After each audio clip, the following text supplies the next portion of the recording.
Phase 2, execution. When you have initiated, you want execute. So the initiation stage or the formation stage is more or less a planning phase. Then the execution stage, most of the elements in the execution phase are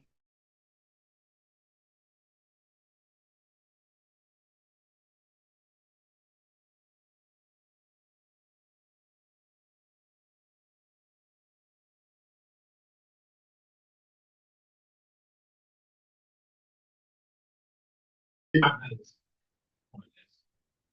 interpretation of the results, and then also the conclusion of the research.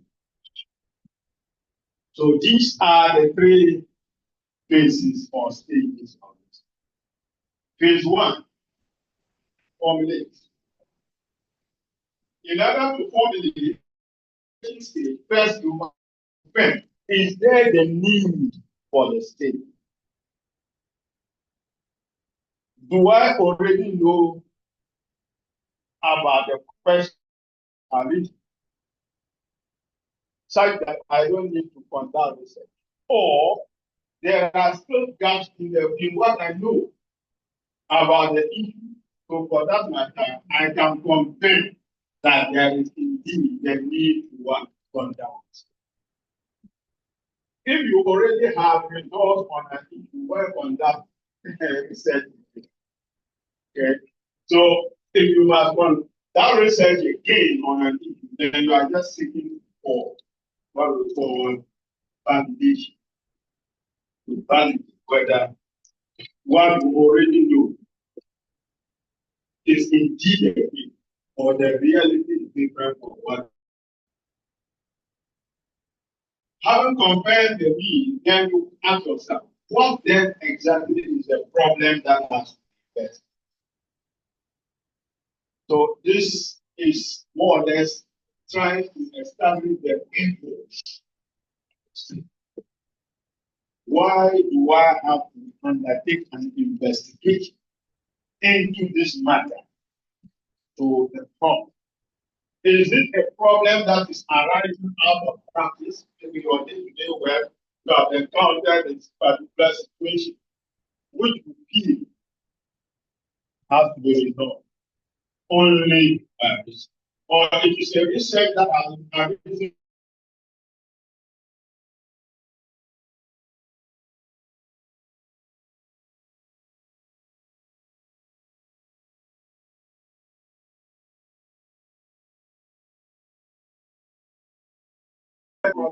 that is arising as a result of recommendation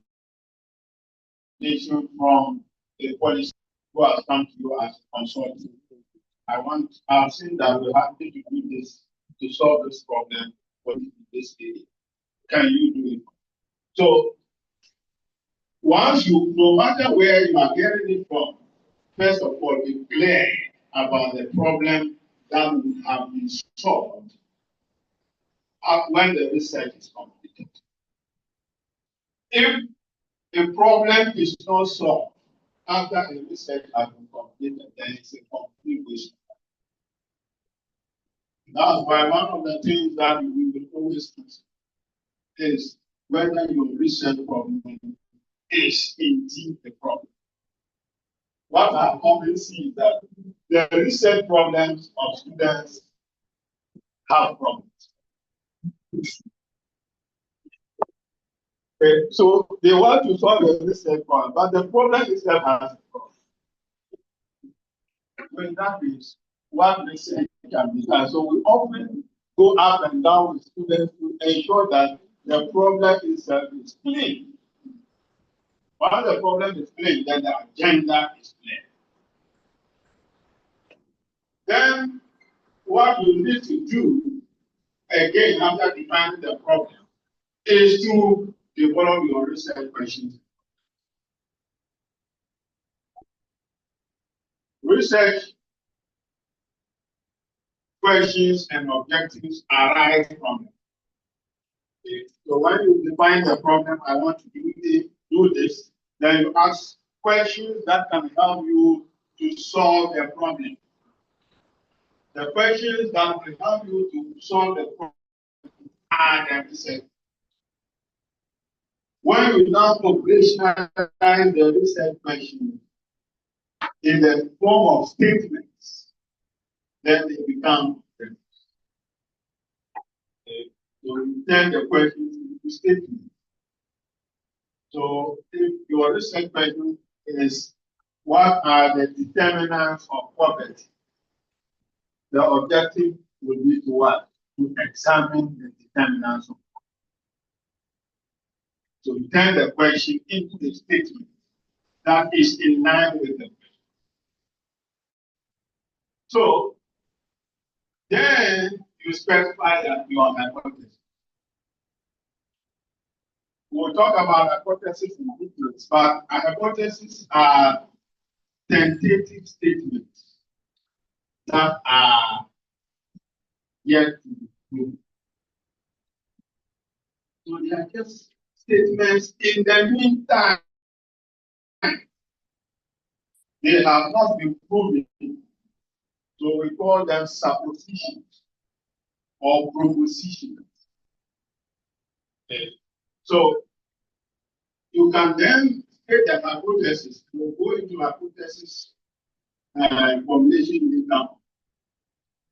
Then, in the natural course of things, you review literature and examine the theory. Because the literature review is going to help you in a way. I don't want to go. There's a topic on literature review. Okay, so I will not go deep into literature. But the literature review will show you what has been done in the area already.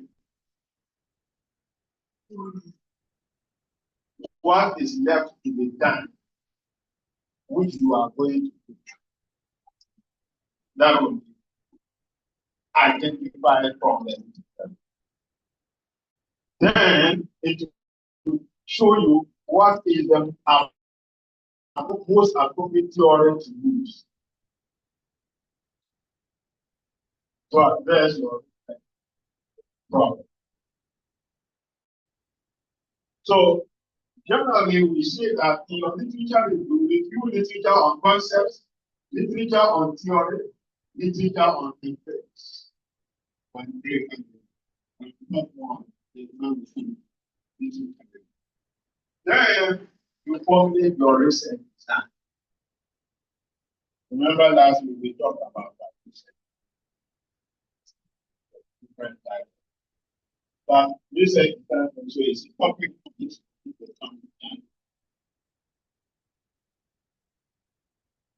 When you have done this in phase 1, then you move to phase 2. Execution. How do you implement the research? Problem, questions, hypotheses. How do you go about ensuring that you address these issues? The approaches that you use are outlined under the issues. So this is the case where you select the sampling method. The method that you are going to select will be dependent on the number. Those will depend on your philosophy. After that, we think philosophy to what? Your philosophy is constant philosophy. Then we expect that we use a sampling technique that can connect one. And sampling techniques that can help you collect qualitative data are put in a set of techniques that we have the non-random sampling technique. We have techniques that are meant for qualitative data. the days not use random.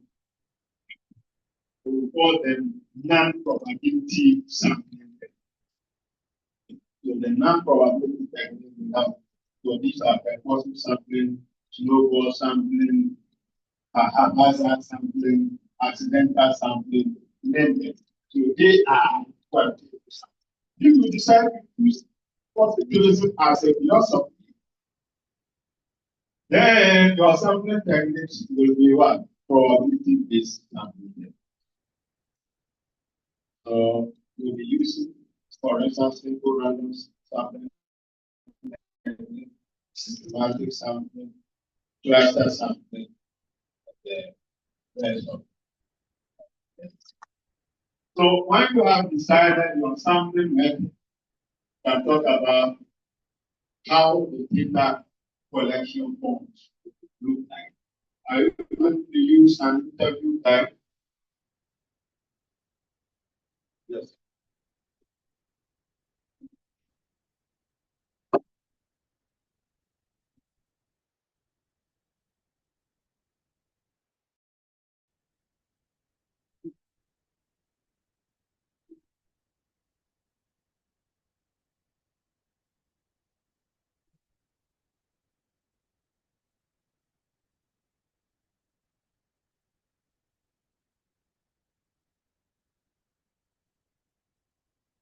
So whether you are going to use an interview guide or you are going to use a structured document, semi-structured document, or a combination. So determine what the nature of data collection forms to be. Then you collect your data. When you collect the data, you now check the data. Because sometimes you go to the data collection, there could be spelling mistakes, there will be entering error of clerical. Then you now put the data. Remember that the data is collected either electronically or through an hard copy form. But this form that the data is in, the software you want to use for the data analysis does not understand the way the data is captured.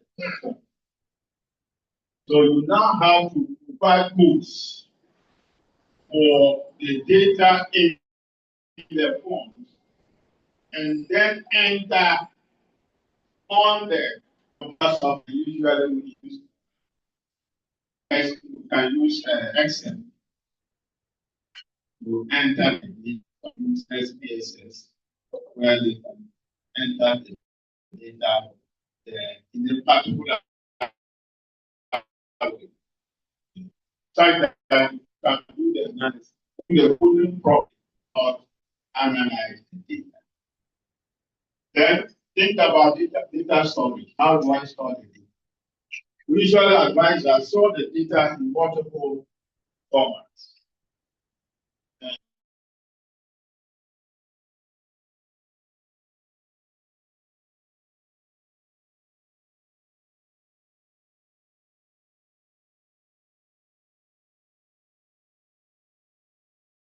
So I'm expecting that you will see the data in what?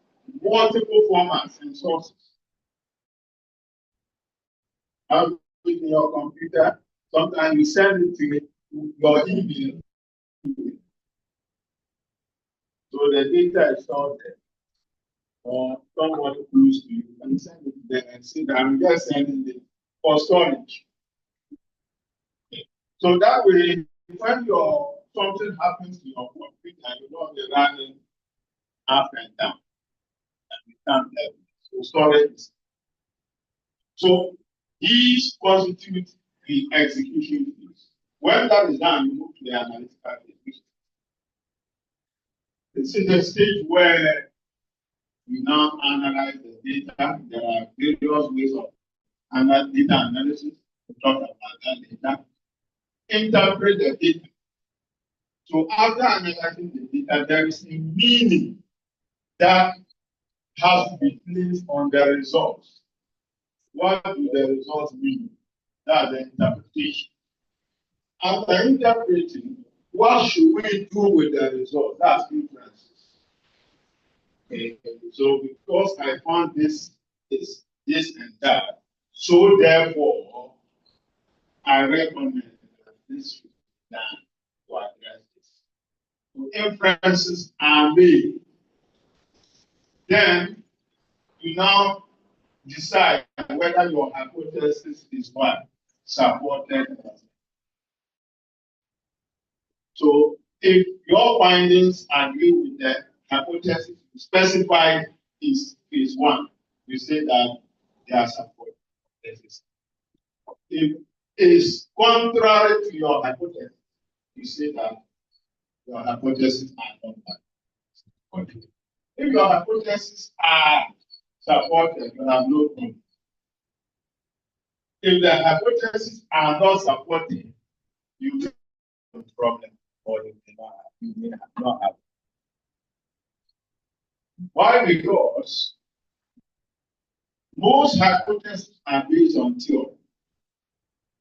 So if your results is not in line with the theory, either you are not coming out with a new theory, which is where the problem is, because of supervisor will ask you, who are you to come? You have not reached a stage where you discover theory. So he will be asking you to go back. Because you can imagine the founding fathers of your discipline have said something, and you who is now a learner, you are coming to one that what he said is wrong. So what you do is start to check this, whether in each of these stages something went, or everything has been done right. The results are just what you have done. If you are able to discover that there are no mistakes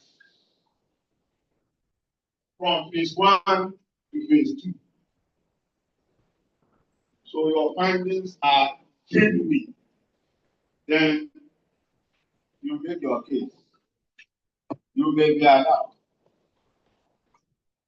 to say that I have made sure that all errors are minimized. And this is what my results are still telling me. So this is what I'm presenting, and I stand by. So that way you may be allowed to proceed. Then, towards the end, I think we reflect on the weaknesses of your state. A good researcher is not one who will do a research, no problem, but one who, having done all to ensure that there is no error in the work, still reflects on the research and says that I think ABCD would have done better. But because I have no access to the data, or I have no access to the respondents, I couldn't cover ABC. Or because time, I was racing against time, I couldn't cover ABC. So these are the limitations of my work. That shows much in activity. So, and most people, at the end of the study, especially the concluding part of the paper, will reflect on the limitations. And once you reflect on the limitations, we now suggest possible avenues for future research. So, see, since I ABC, I recommend that future researchers can address this. That was the last part is report preparation. Having gone through all the things, you now have to put together your research report. And depending on the nature of the research, the report format is different. If you are writing a paper for a journal, the format is different. If you are writing a paper for your thesis or dissertation, the format is different. I will share that with you. If you are writing for a project, the format is different. And usually the project will provide a format that is. Along the line, I will share with you the general format. But report writing is very important because sometimes it actually decides everything. Because you may waste your time, go to the field and down, but the way you write, the scientific language is missing in your writing. That one will be in big trouble. Because here you are submitting your paper, and I encountered that about 3 weeks ago when I was doing some papers for a particular conference that is upcoming. For some of the people, it is just clear that they don't know what academic writing is for. So when you are reading it annoys you. Because they are just taking you out of line. So that's the good thing for me to write. The paper does not follow scientific writing protocols. So for that matter, I recommend that it should be rejected.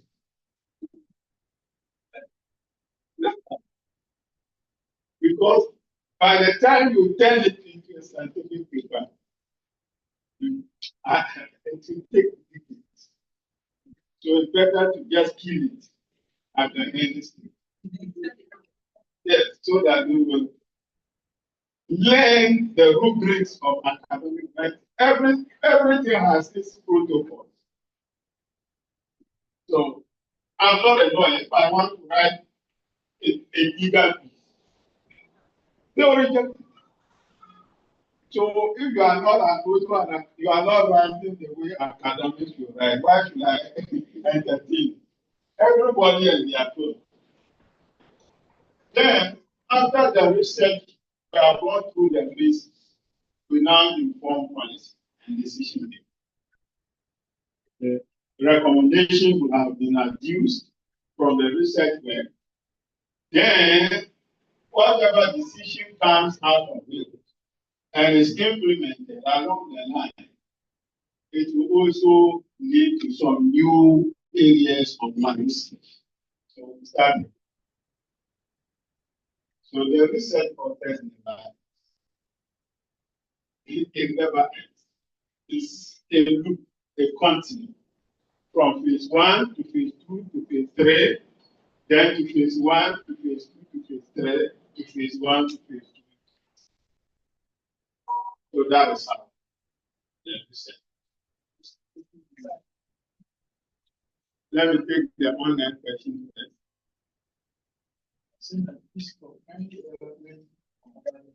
Yes. If the results that contain the hypothesis is supported or supported, what process should you take?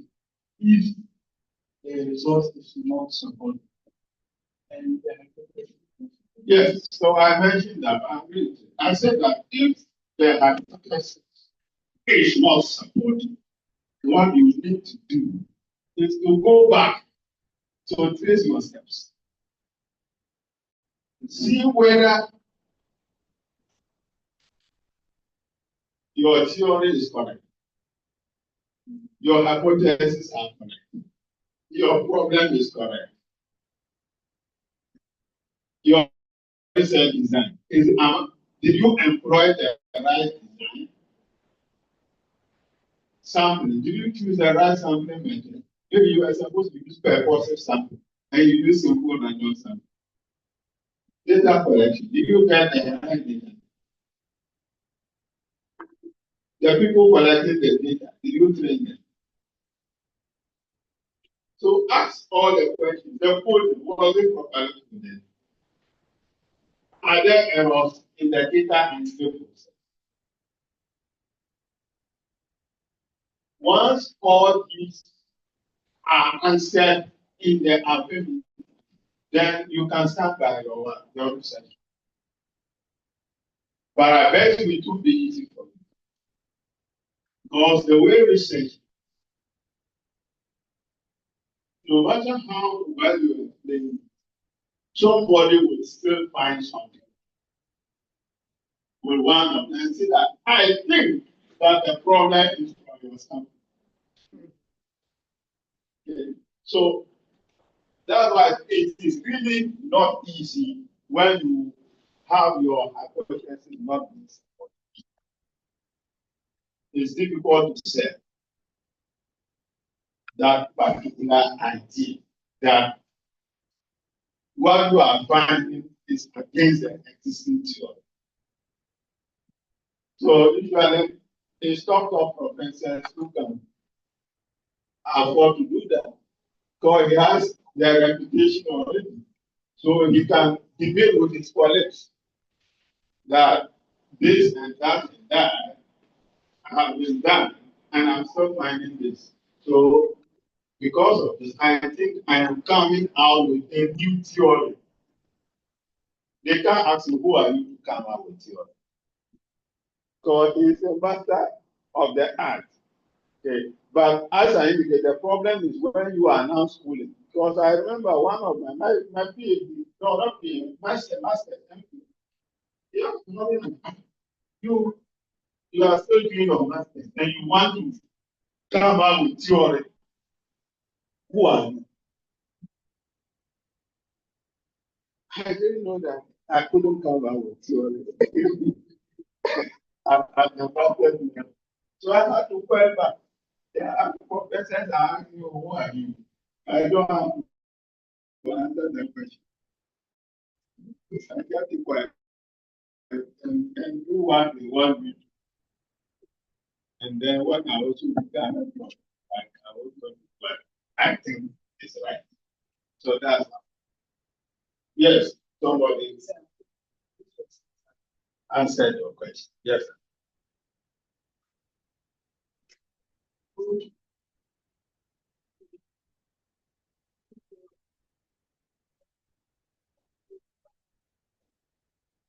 It depends.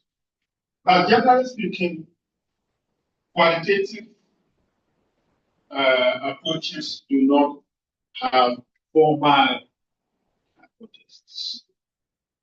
Formal hypotheses as we have it in the quantitative.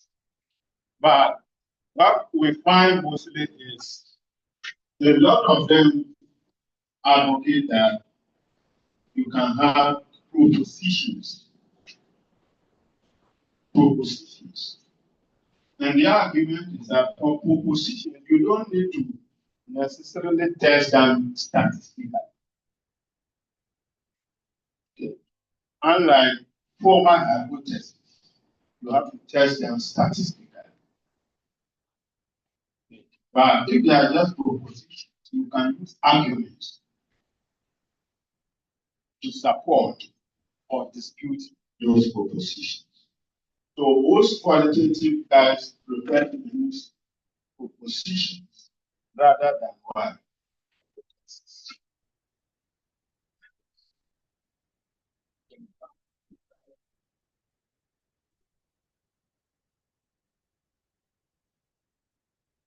So these are just some examples of research problems that can be examined in business research. I'll not go through all of them.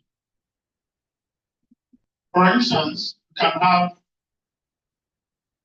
the question, what are the effects of downsizing on long-run growth? What are the effects of what? Downsizing on what? Long-run. There are a lot of issues to be dealt with this one. Effects of what? Downside. One. So two main issues. Downside. So first you can look at what are the determinants of downside. You can also look at what is the optimal level of what downside. Then you now look at the long run consequences. So the effect of what downsizing growth in the long run. In other words, when you have a research problem, it should be quite broad enough,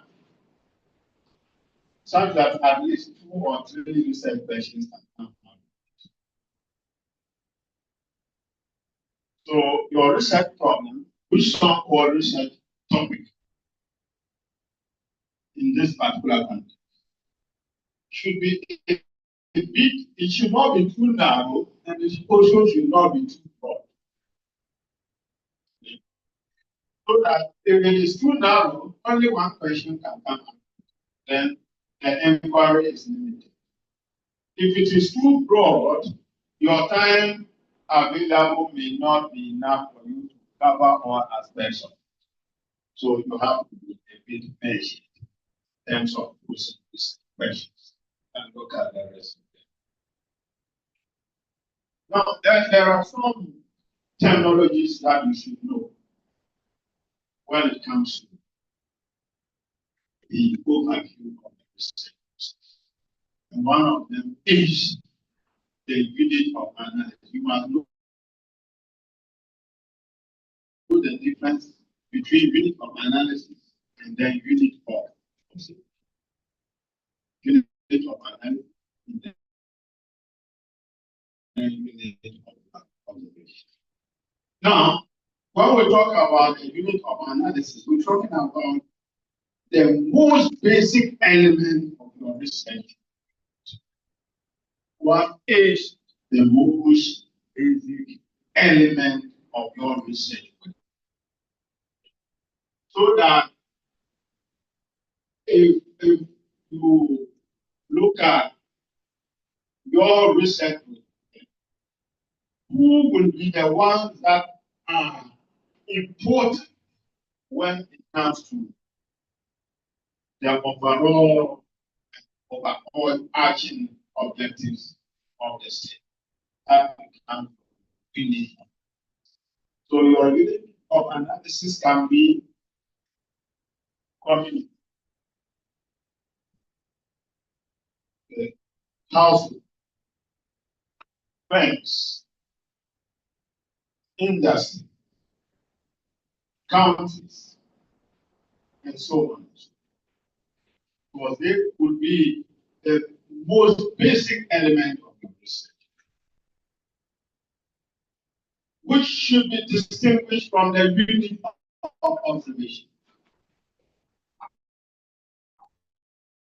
which simply refers to your respondents. Your respondents are your unit of observation. So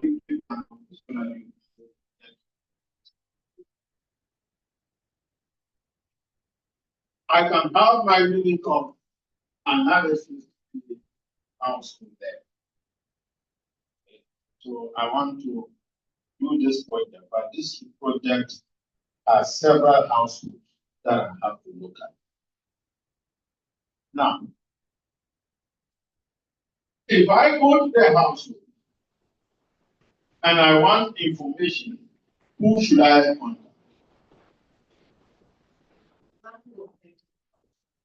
The landlord or what? The household head. In this case, the household head is the unit of what? Unit of observation. But my unit of analysis is what? The household. Okay. So I want to understand things about households. But if I want information, it's not everybody in the household who can give me the what? information I need. So I have to get that unit of observation, that individual who can answer to the questions I'm going to pose. So that individual becomes my unit of work. So, then there is what we call a key informant. So this key informant is basically like a specialist or an opinion or somebody with vital information about the subject that you contact for more.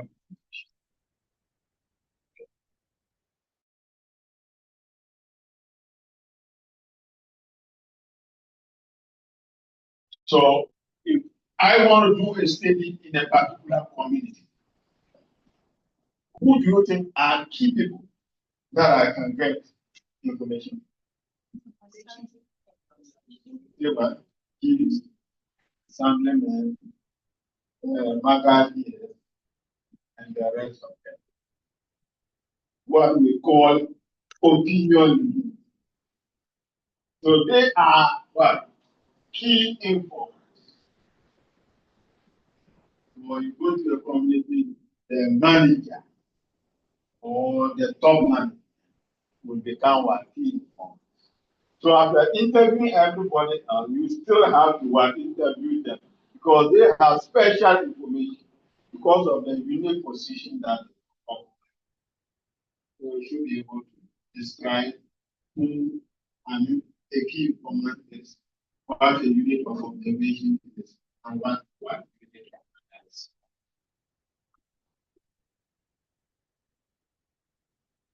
Theory. Theory. Generally speaking, we want research to be based on science. Because intellectual thought is generally a scientific process. So regardless of the discipline, whether you are doing physics, chemistry, biology, archaeology, zoology, or whatever, your procedure should be based on what? Science. So if it is based on science, one of the cardinal requirements of science is that it is theoretic. Science is not based on conjecture. It's not based on gut feeling or emotional habits, but based on what? Logical and established norms that have stood the test of time and have been proven in practice to be true. And that is what we call theory. So the theory is a set of systematically related statements that have been proven empirically.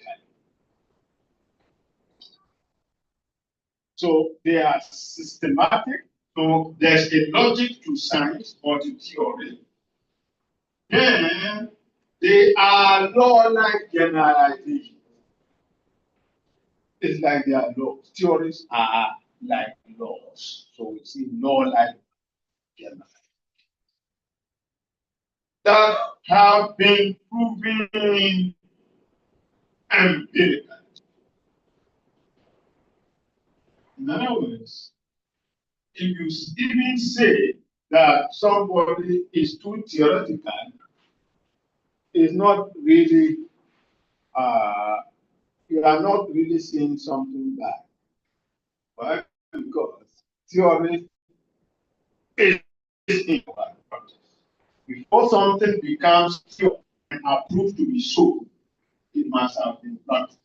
When we talk about empirically, that it has been tested empirically, it means that somebody has collected data, has gone through the three phases of research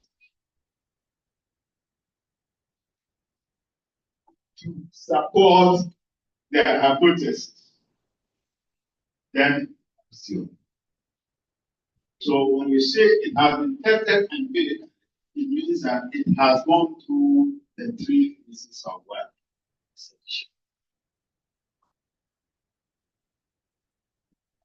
So when we say a law-like generalization, then we are basically talking about a law or a rule of thumb that shows us what will happen under certain situations when we are confronted such situations in real life.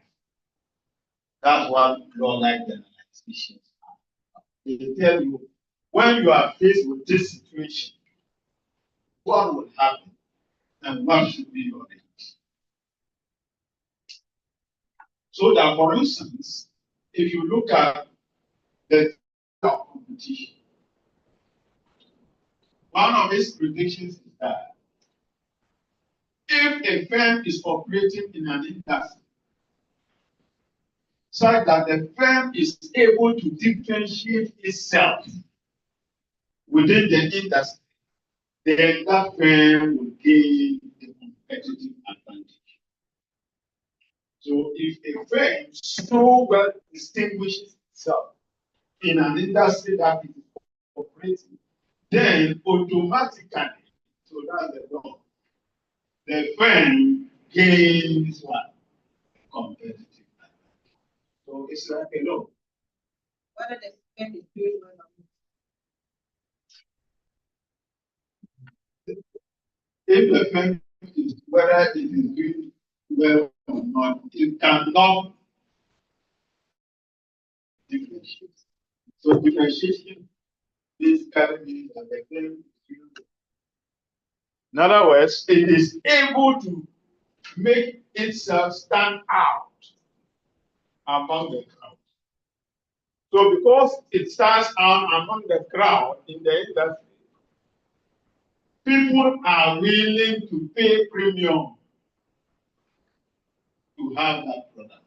Because once you have that product, you are associated with some prestige or top image.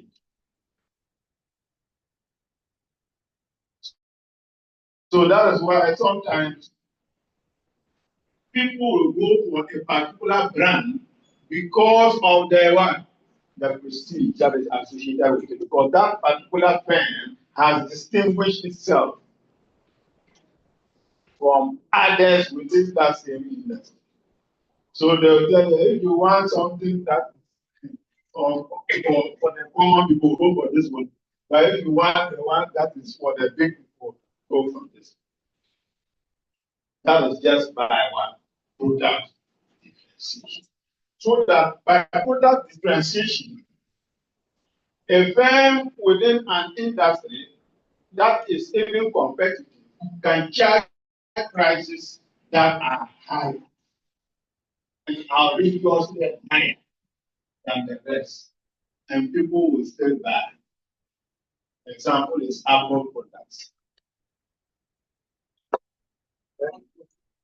You can get some laptop for 2,500,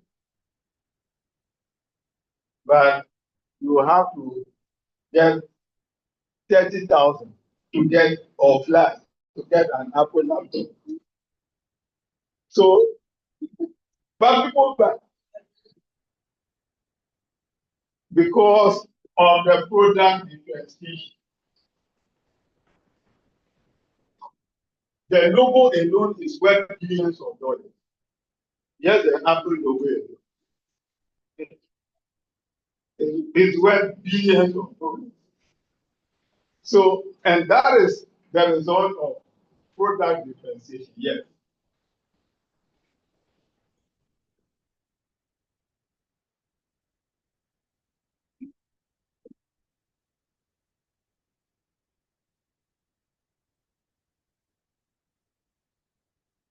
I couldn't hear.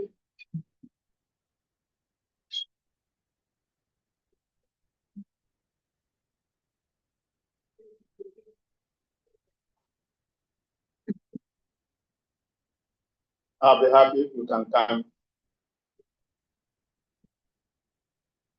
Give me where to come. I really want to say.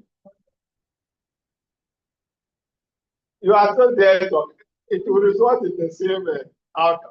I want to hear you. You can pass it.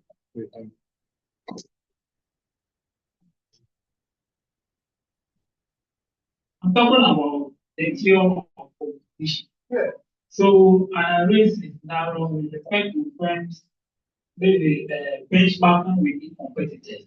So I'm saying this is another category of theory.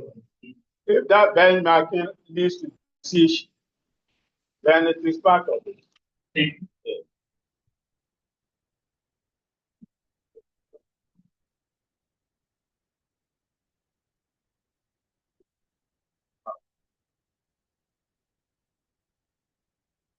So, as somebody doing studies in a particular discipline, you need to be on top of the theories that are underlying your discipline. Okay? As a finance person, I must be conversant with theories in my discipline. Okay? You shouldn't mention any theory, and I'm asking myself, I'm working with this theory. I have to be on top. If I don't even like even then, I have to go and say.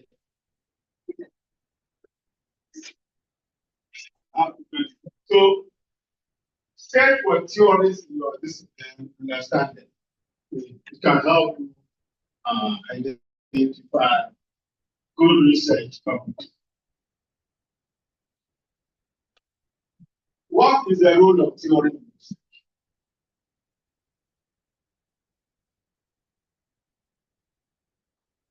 Two main points that you can expound. One, theory is fuel for research.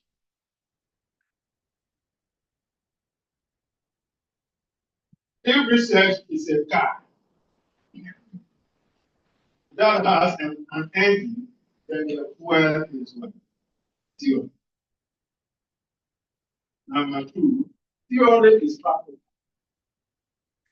So when you actually talk about theory, there's practice embedded because theory has been tested one empirically.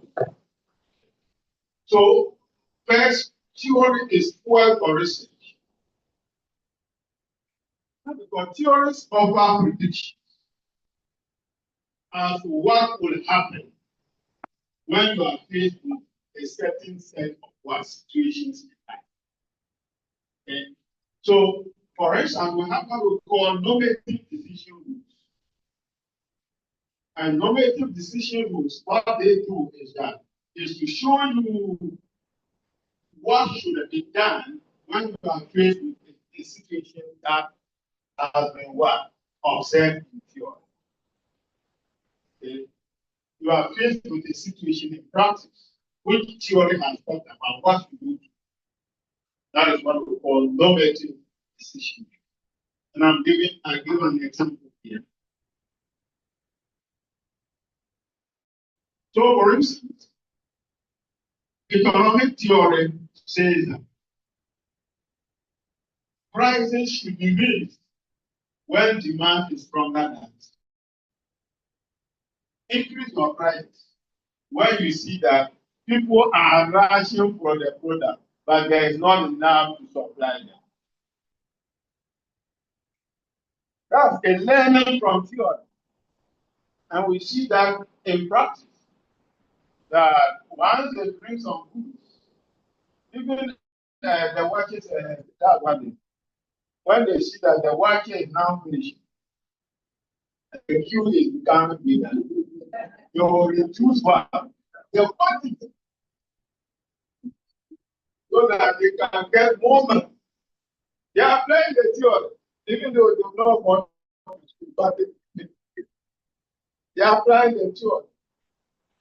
So that is what we call normative decision when confronted with the situation that the theory has described. What should you do? Now, I indicated that theory is practical because before a theory is developed, we will have gone through what? The 3 phases. So, a theory will narrow down the things that should be studied. And that is why theory is important. When you control your research without theory, you'll be running out. But the theory will tell you that these are the issues or the variables that are important to be studied. So focus on them rather than what? So theory narrows down things to be what? Studied. And then the knowledge generalizations that are embedded in theory provides material for hypothesis testing. So if you take the law of competition or the law of demand, the law of supply, the knowledge generalization, for instance, that the higher the price, the what? You can take just the hypothesis around it. This is a law that the hypothesis. Whether there is an inverse relationship between what? Price and quantity demanded. So you can say that there is an inverse relationship between what? Price and what? Quantity demanded. You collect your data and get it.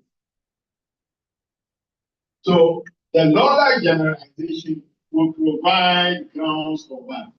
Hypothesis. Now, we are also providing theory as basis for managerial decision making. Because management should make decisions based on what the theory is saying rather than based on intuition. So we say theory-based versus intuition-based explanation. When confronted with a situation as a manager, ask us, what does the theory say? What should happen in this particular situation? What does research say? Rather than relying on this is what I feel like, this is what I think. So, should be based on information received by deeply reflecting on theory. Talk about making decisions.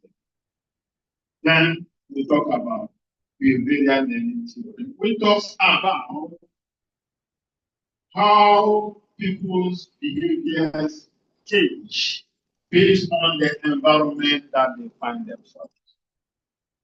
So behavioral learning theory refers to how behavior changes with the environment. Where you find yourself, the environment can change your behavior. Such that, generally speaking, why do you think that it is difficult to deal with people when they are in a group than an individual? Because once they are together, the environment changes. So there are some things if I want to discuss with them, there are some not discuss with you for the people. So what I'll do is I'll call the first rank. The first rank I want to talk to you. Then I'll talk to the first rank and convince him. Then he will come and talk to you. You may understand or you may not understand. But if you have problems, it is the first rank that you talk to. Now, So the environment can influence our behavior. There are the same way, if I meet you one by one, there are some things that I'll tell you, you will not tell me no. But if you are seated in a class like this, even people I didn't expect I will say no to you because of how close we are, they will say no. Or they have the power of them.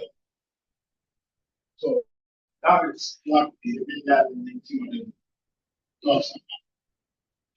So those learning theories come to play when dealing with issues about what compensation, employee compensation. That's why I see employee compensation. Government also wants to be dealing with the leaders of the labor union. It's also to deal with the leaders and deal with all the members. Because you even see that sometimes the leaders will go and agree and come, and they are not, they have problems. Because the members are not convinced, but the leaders have been convinced. Okay. So that's the bigger than theory. Now, have descriptive theory. For descriptive theory, it simply explains how things should be done. So it just describes how to change be done. It's the description of how things should be done. Then we talk about rational decision making. Generally speaking, we say that the general, the normal man is rational. Rational. In other words, when we say you are rational, means that you act in self-interest. When you are going to take a decision, first you consider yourself first.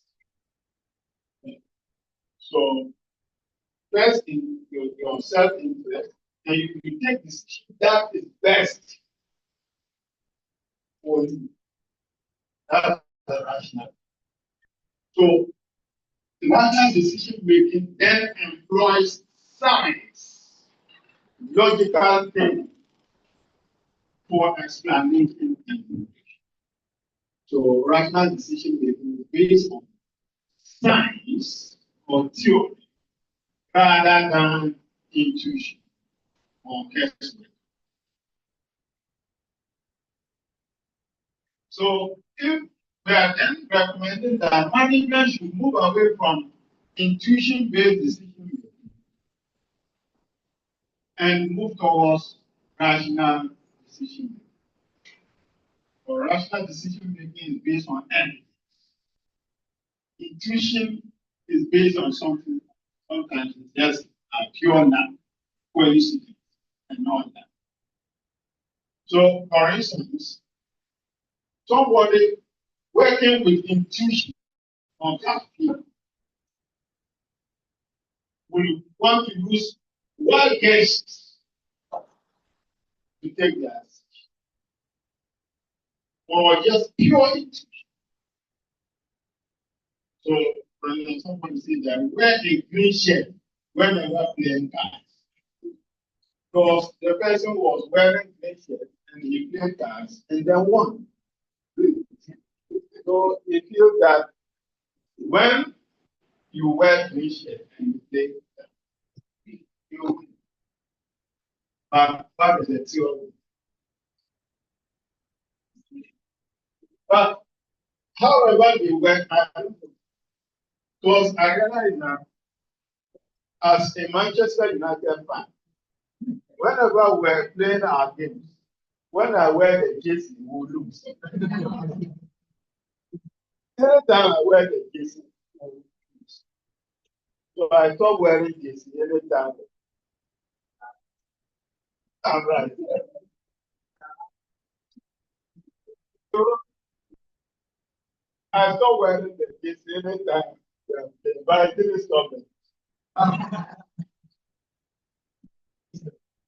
But we were more likely to lose anytime I wear the jersey.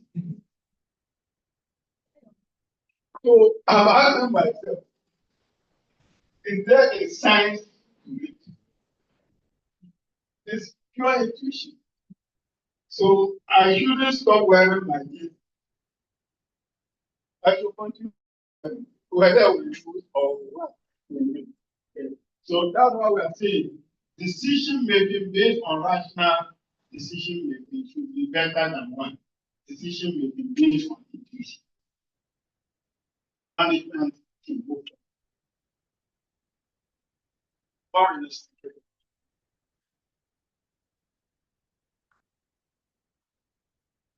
Generally speaking, we think that the right way to embark on inquiry is through the scientific process. Because remember, research actually began from the natural science with their laboratory work and all that. So that's really where research got developed from. So they developed the scientific method, which is the method that has to be followed in order to produce valid. So the scientific method is the procedure that has to be followed in order to generate what? Valid knowledge. Remember we talked about what? Epistemology. So if you want correct epistemology, follow the scientific method. And the scientific method has these stages: observation, discovery, hypothesis development, data collection, data analysis, conclusions. When these have been done, a theory emerges. This theory then is tested in that to continue confirming a new theory branch. So this is what we call scientific. So remember, we said research is what? A systematic process of what? Problem definition, data collection, data analysis, and interpretation, and even report. Okay. So this is the systematic process. Observe. Once you observe, so the observation will lead to what? Discovery. Now, when you discover a research idea, develop your hypothesis, correct your data, analyze it. You see that the three pieces of research are complete. They are complete. Then the theory emerges. So this is the scientific. So if I ask you to discuss the components of the scientific application, I've talked about law-like generalization, but just to give an example.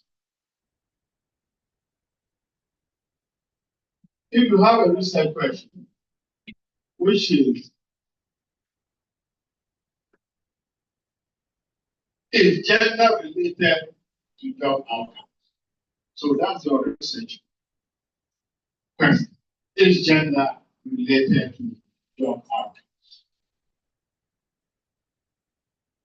That research question can be turned into a hypothesis. And as I indicated, a hypothesis is a tentative statement that is unproven.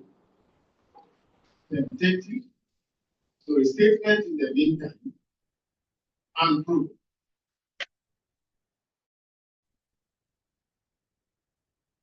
The research question, is gender related to job outcomes, can be turned into a hypothesis.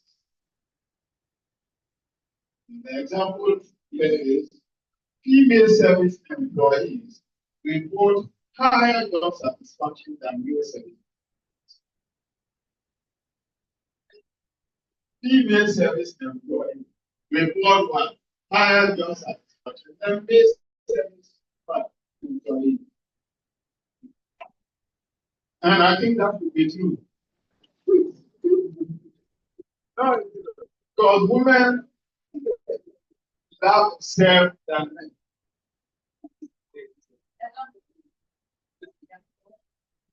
I should give an example.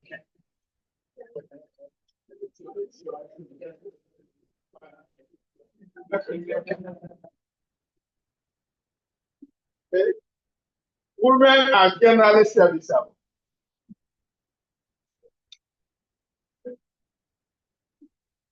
It's easy for a woman to offer water to you. Drink water. When I come to your house, you may even forget that I need water. It's your wife who, oh, have you given him water? Okay. So if they are employed in service-based organizations, it is something they are used to. If they are serving at restaurants, if a female comes to serve you food, you feel as if she has not done anything. But for a man, he's coming with the food. I should have been the one sitting for them to be serving me. Look at me carrying a plate. You understand?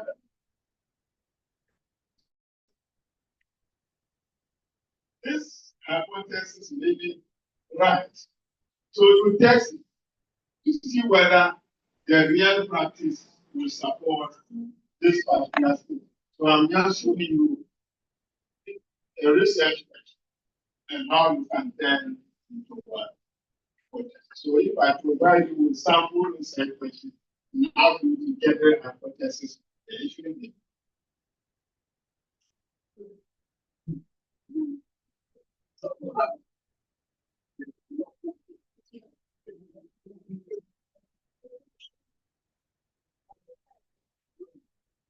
So, for example, these are research questions with corresponding hypotheses. Yes.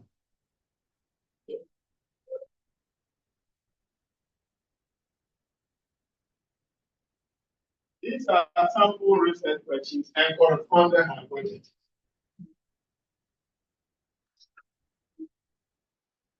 How does package color affect product quality?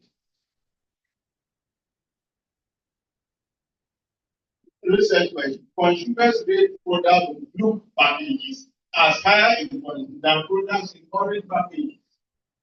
That's the hypothesis. I am not saying this is the only hypothesis that can come from this. So is that you see that the hypothesis for nobody can also say that there is color does not affect quality rating. That's the hypothesis. So we can turn it in any way.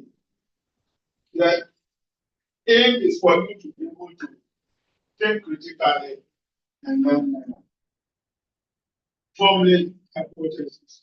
Really. Now, theory, we are saying that the theory ties these elements together. So there's a flow of knowledge between these key research. Your research questions inform your hypothesis. But your research questions will have to be informed by theory. Your hypothesis must also be in line with what theory. And then the theory has to what? This part that like what we showed scientific research. Now, we talked about science as being rigorous. Remember that somewhere I think that was the test. We talked about methodological rigor. But generally speaking, we see that a research has to be rigorous. And when we say a research is rigorous, we mean that a research follows a scientific method. Follows what?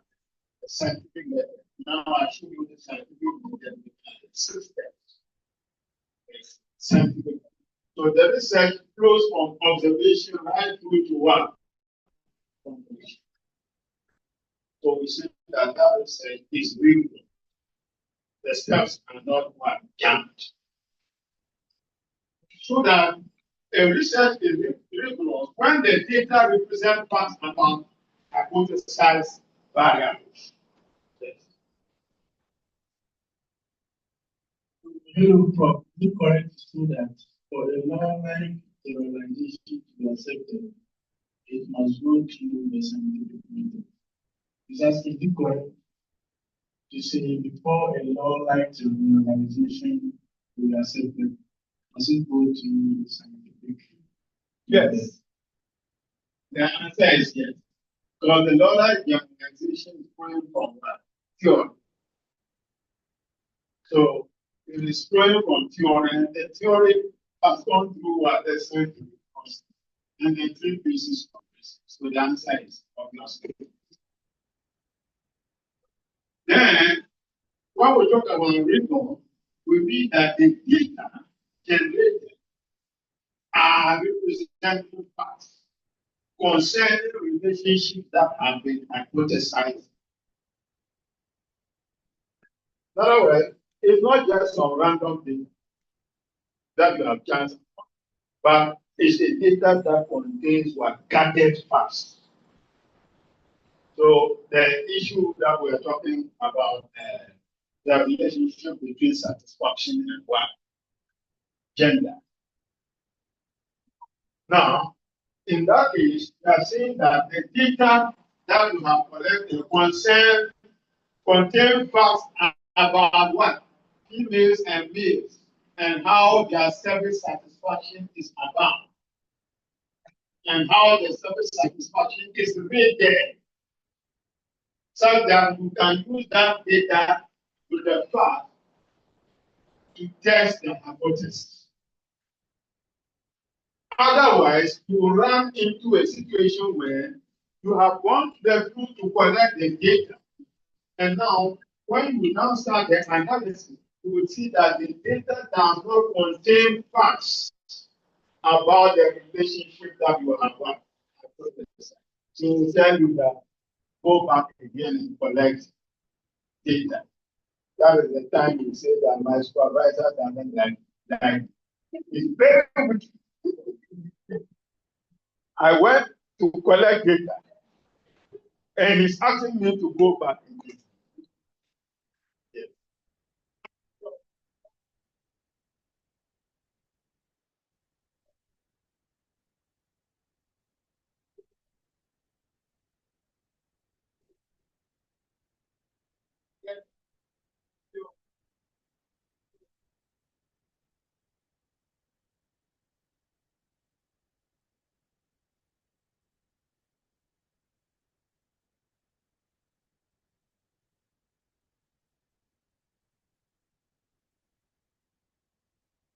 Yes, so generally speaking, every research has to be grounded theory.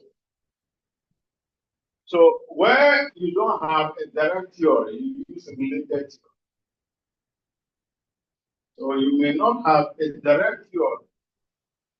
So you use related theory, or you piece together 2 or 3 theories to now support your hypothesis.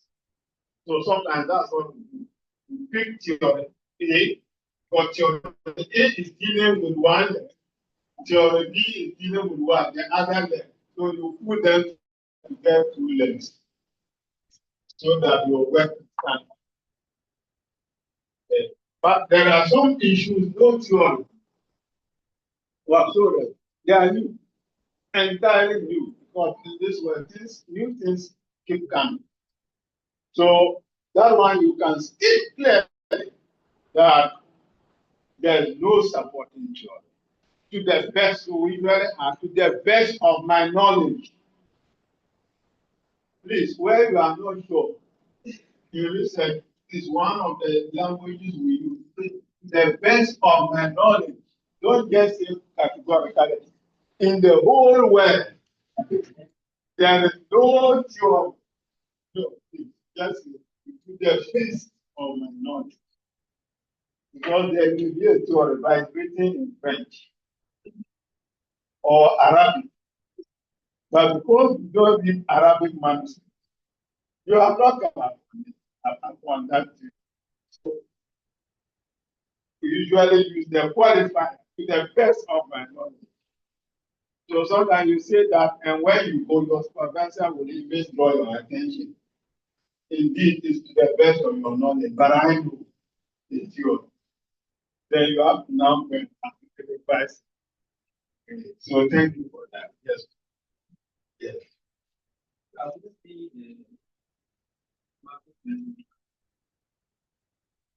The scientific. Yes.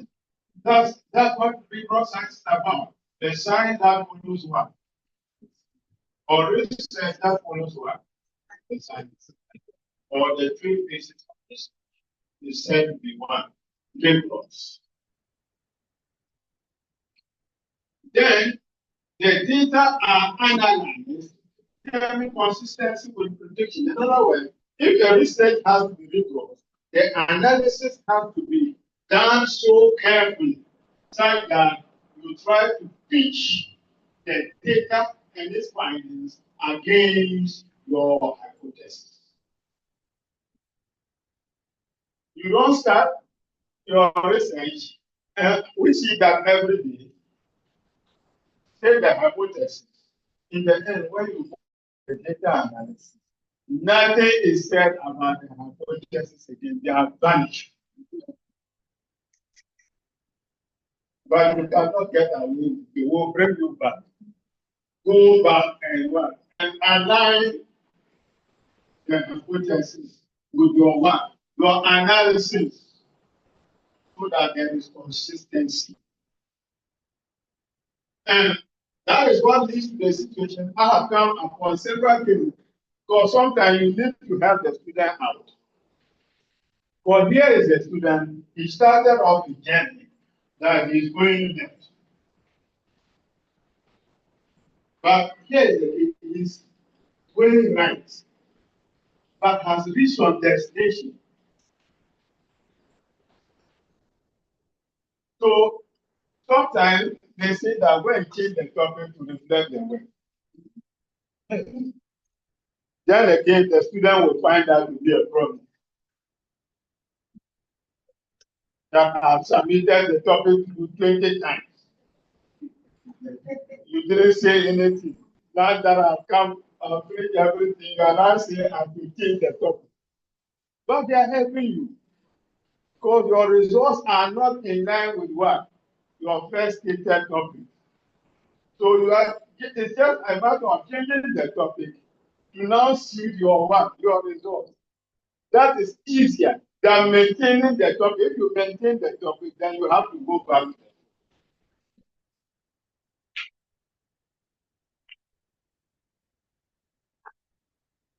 And I must tell you that we've come across several of those situations.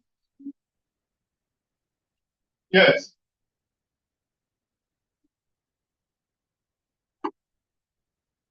If it is being sponsored, then that one, the student by all means has to go back to the school. Otherwise, you give the sponsor their money also. They are giving you money, then you go and do something different. It's not fair. So go back to the school. Okay? And even unsponsored, we have seen a number of MIPA cases, especially the external examiner. They will insist that the student will go back first and collect additional data. So that one we see that every day. So if data implication are consistent, hypothesis is bad. But if they are not consistent, their hypothesis is not bad. If data implication are consistent, are inconsistent, then the hypothesis is consistent. So But that is where I said that then there's a problem. Question: what constitutes research? What constitutes research? So when I ask what constitutes good science or what constitutes good research, it's the same question. So don't say that there's nothing good science, but the question is good research. You have swept us. So these are the characteristics of what? Good science. Number one, a good science is what? Empirical. Which means that it has been tested against reality. It has been tested against reality. Data has been collected, analyzed, and results provided. Number two is replica. Now, where you can repeat it. You can't do the research and come out with a finding, and it is said that when I also want to do the same research by finding on the same subject using the same methodology will be markedly different. Then we say that your research is not valid. Okay. So a good research has to be replicable, meaning when provided with your research data, methodology, procedure, the results achieved should be similar.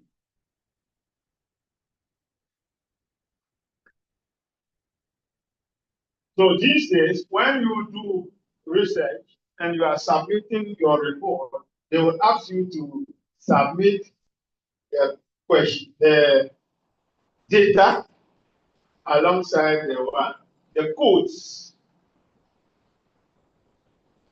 and the paper, so that they cross check, because they understand human beings being who they are. Some people sit under trees and they administer questioning. He is asked to enter the house and interview somebody, but he's sitting under the baobab tree between him and the question. And then he will go and do the analysis and come and present the result as if it is reality in motion. And that's where we are living as a number of the research, people sitting under trees. They say population census, enter houses. They sit under trees, feel the thing. Meanwhile, all the policies are based on census. The budget, they count the people in the country. Everything. Every decision is based on census. So if the census is wrong, the decision cannot be correct. Yes.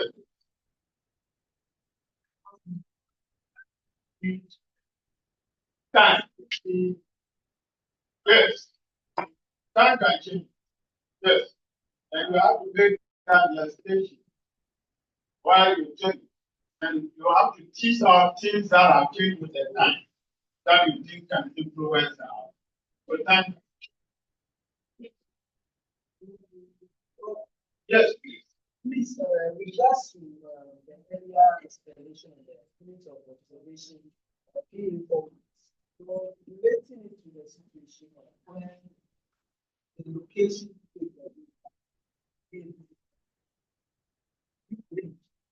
at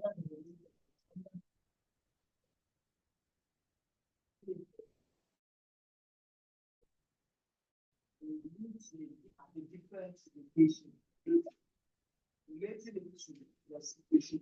It depends on the type of information. So, for instance, if the information you want requires confirmation, remember, observation is also part of research. Just entering the house and observing what is going on is part of the research. That's where you can tell whether when they say yes, they actually mean to. Or sometimes a respondent will say yes to a question, but the real answer is what? Look, when you look around the environment. So it depends on the issues that are at stake. If the issues are not tied to the environment, you can take them somewhere based on accessibility concerns. Because, for instance, if there's a conflict or something that bars you from entering,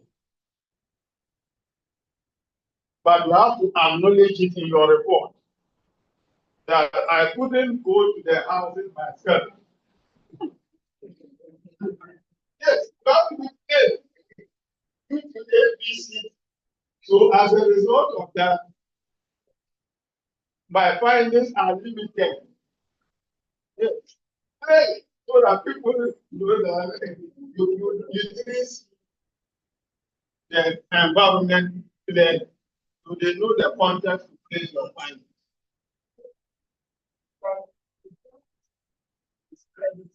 It can. Why not? It can.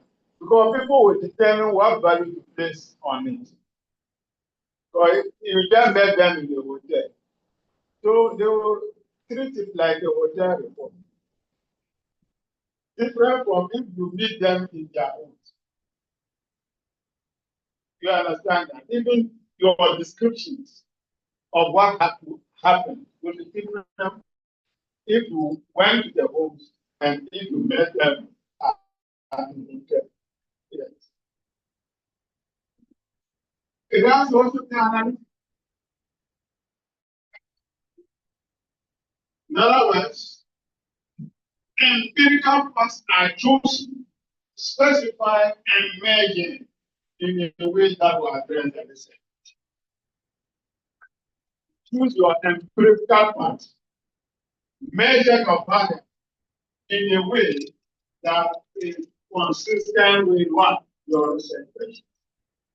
This would avoid the situation where in your analysis you will miss out on, you have 3 research objectives, meanwhile you have results only for 2 objectives. It means something is wrong. And we see that everything.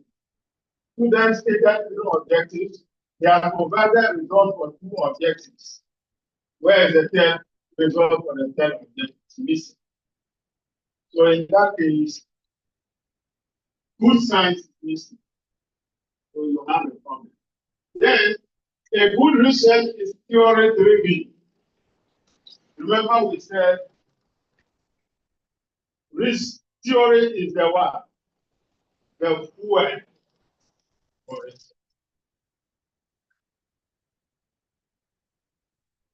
In academia, it is a fatal blow for somebody to read your work and say that your work lacks theory. If it lacks theory, then it means that you are just doing that work, which anybody can do. So what will distinguish your work from the work of a common man is that your work has what? Theory driving, not intuition. It is logic, which means that there is an inner consistency in the reasoning when it comes to that. From one state to the other, there is an inner logic and flow of facts that connect one process to the other, one state to the other. So there are no obvious gaps in reasoning. Somebody should not read the word in this flow and say that this particular argument does not make sense. When they say that, make that comment, you know that you are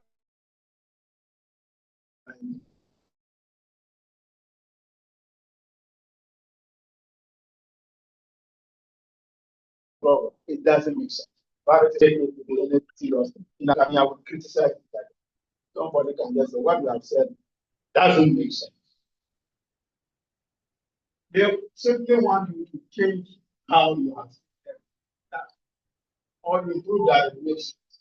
Then lastly, it is one which means that every effort is made to keep the error to the better one.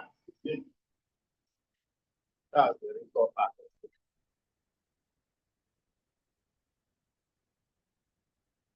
Good science is empirical, replicable, analytical, theory-driven, logical, and what? That's the definition of good science.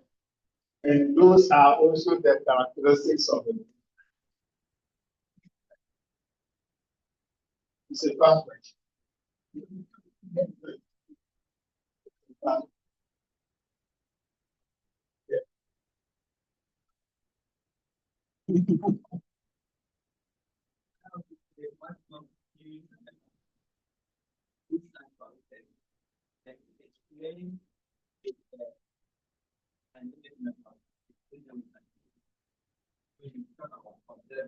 can say it follows the scientific method.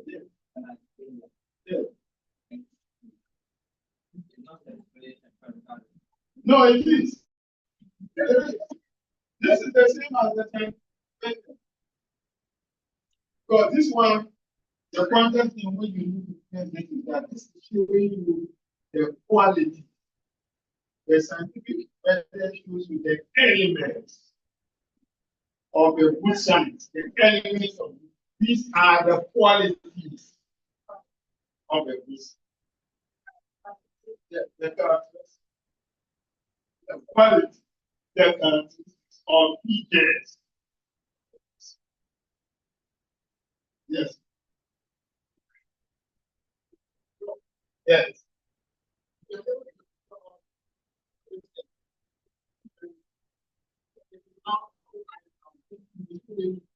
It is what? What do you mean by out of time?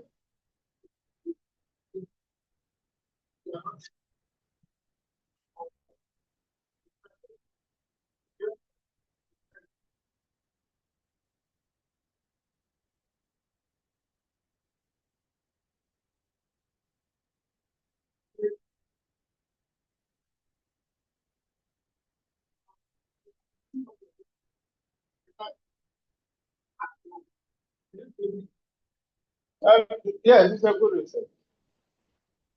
It's a good research. Yes. It has passed. And so what? We learn from it going into the future. It has not passed. For instance, in this matter, it has even not passed. You heard the University of Ghana, they are banned social act because of the outbreak of COVID-19. In other words, even if it is past, why do we study history? We learn from the past to what? Inform the future. We don't know tomorrow. So, as for the good science, I understand what you are talking about, the importance of what? Time. But time comes in when you are looking at the research problem. At what length of time can it be executed? That's different from what constitutes a good research. Time is just a guideline to manage your workload.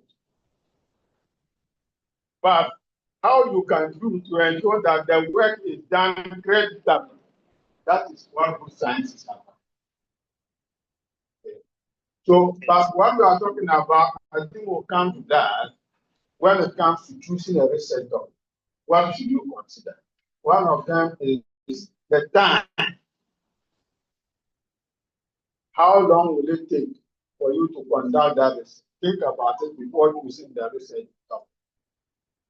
If you are doing MBA, which is 2 years, and you choose a topic, which is a PhD topic, which can take you 4 years. Then you know that already you have extended your stay. So the time has its role, and it guides you in choosing what the topic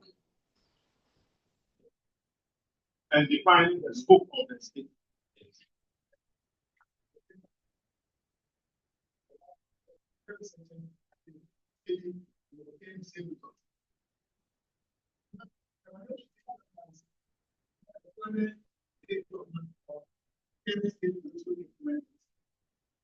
You are doing a constructivist perspective. Real science is that if the state of mind of that respondent is that way, then there's another respondent who at the other time the state of mind was the state of mind that this particular person is. So it will cancel out. In other words, so long as the sample is randomly selected, what we are talking about will be what will they do? It will be controlled for. All those factors will be controlled for the research. Ethnicity, age, gender, all those factors that are relevant in testing the hypothesis have to be considered so that there is logic. You are answering logical. So the logic will be what? Thank you. Yes, please.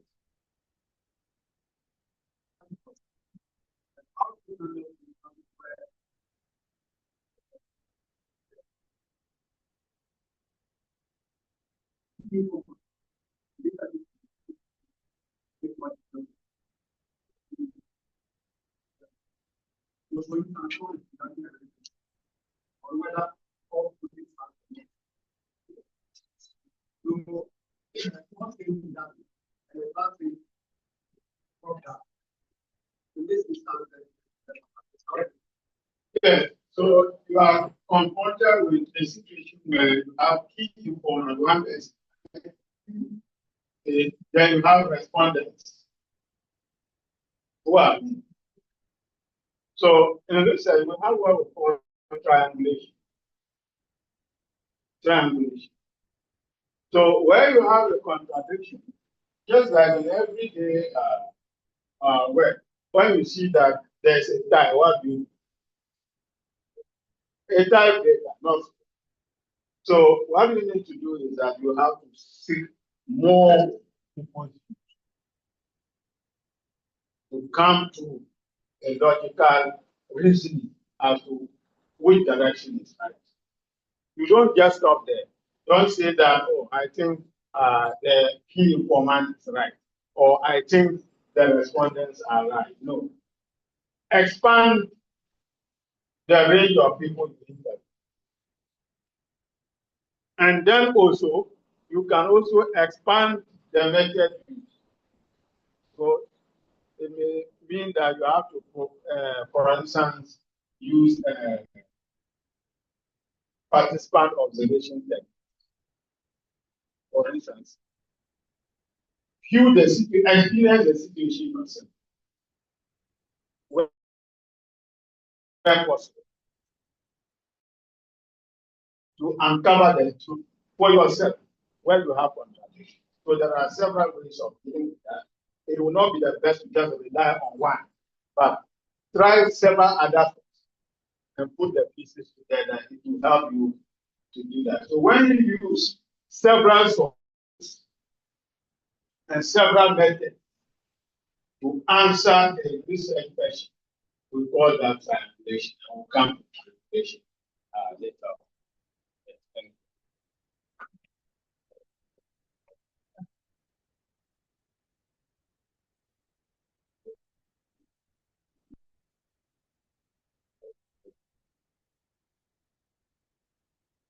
All right. Bro, if your research that's all the companies, it's not be considered good research.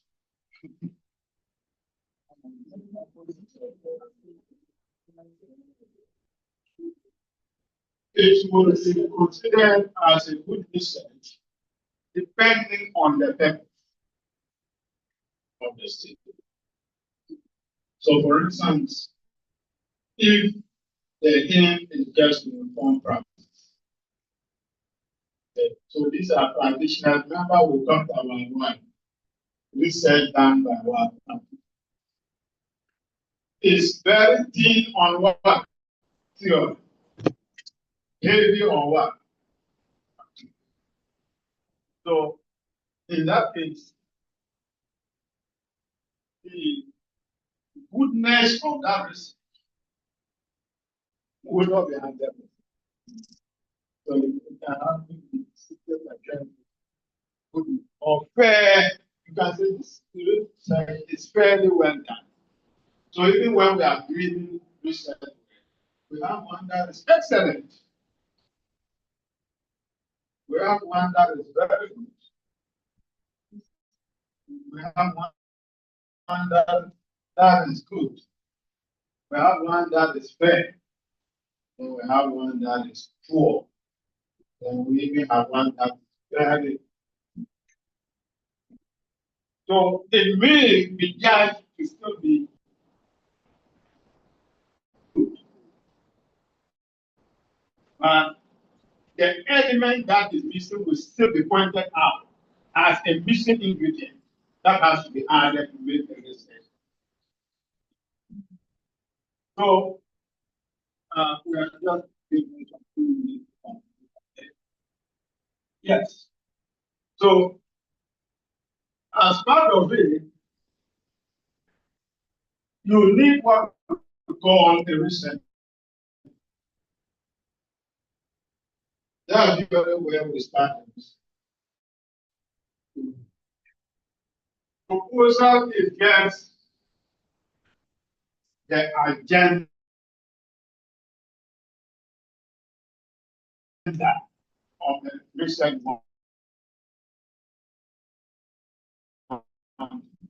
that you have about something you are thinking about.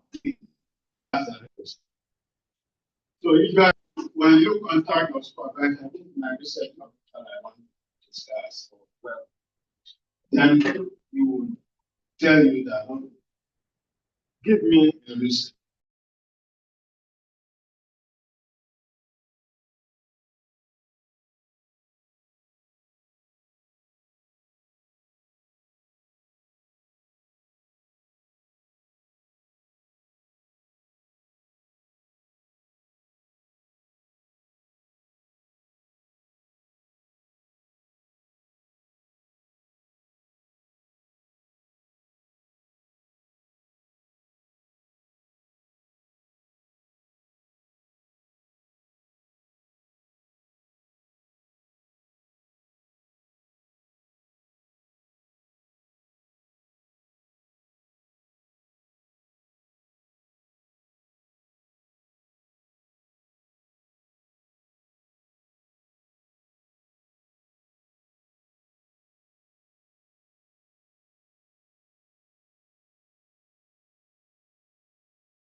deliverables are simply the milestone and achievements or outputs that have to come out of this. So, for instance, your deliverable would be to have a paper from the research, a published paper. You cannot make that your research objective. My research objective is to produce a public paper. But that can be your deliverable. At the end of the study, I want to come out with a research report, which can be what? Published.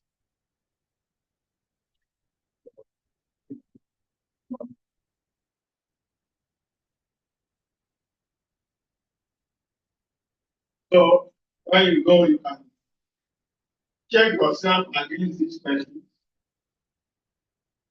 If you can answer them, means you were here. If you can't answer, it means you said the Bible. All right, so thank you very much. See you next.